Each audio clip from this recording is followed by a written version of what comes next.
My name is Joe Brown. I was raised in a Christian home.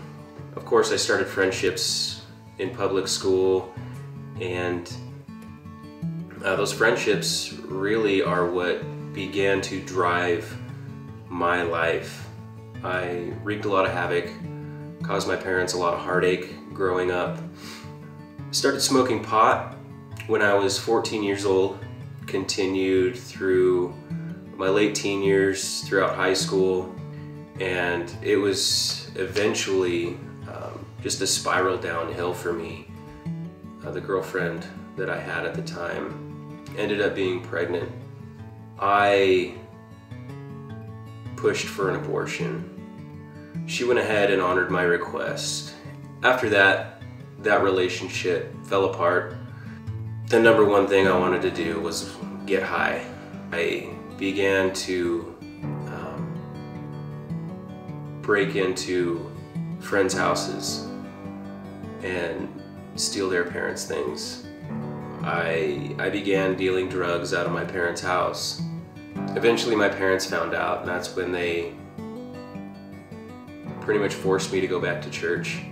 I began going back to church, attending Calvary Chapel, Treasure Valley.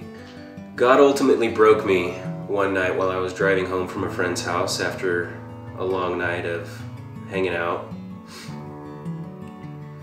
And for some reason, I turned on the radio to the Christian radio station, and there was a song with the lyrics, "All I know is I'm not home yet. This is not where I belong."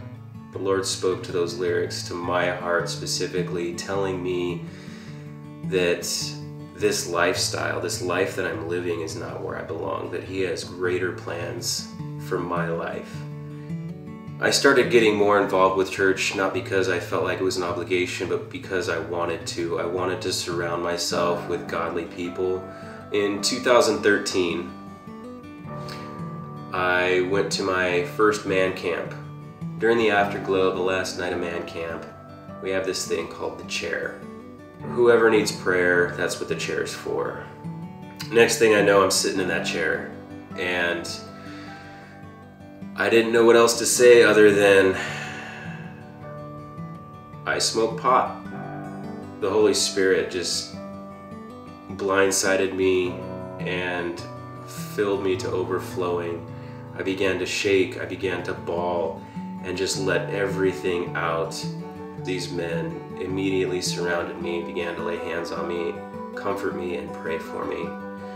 And I knew at that point that there was no way that I could go back to my old life. I was excited to go back to Boise and begin this new walk. I began to get more involved with different ministries at Calvary Chapel. I knew that if it was a desire of my heart to have a wife and have a family, the Lord in His timing was going to give that to me, and He would pick out a far greater wife than I could ever choose for myself. And shortly after I had made that decision, He brought Natalia into my life. Natalia and I did get married.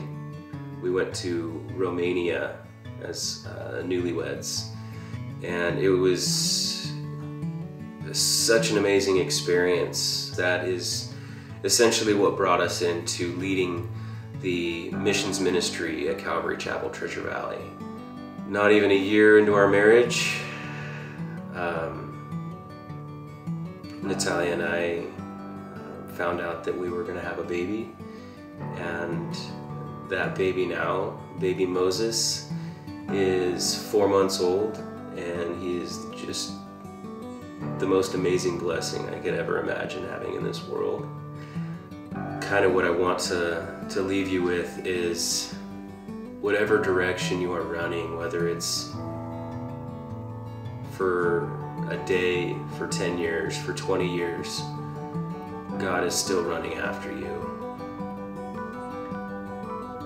God so desperately wants a relationship with you.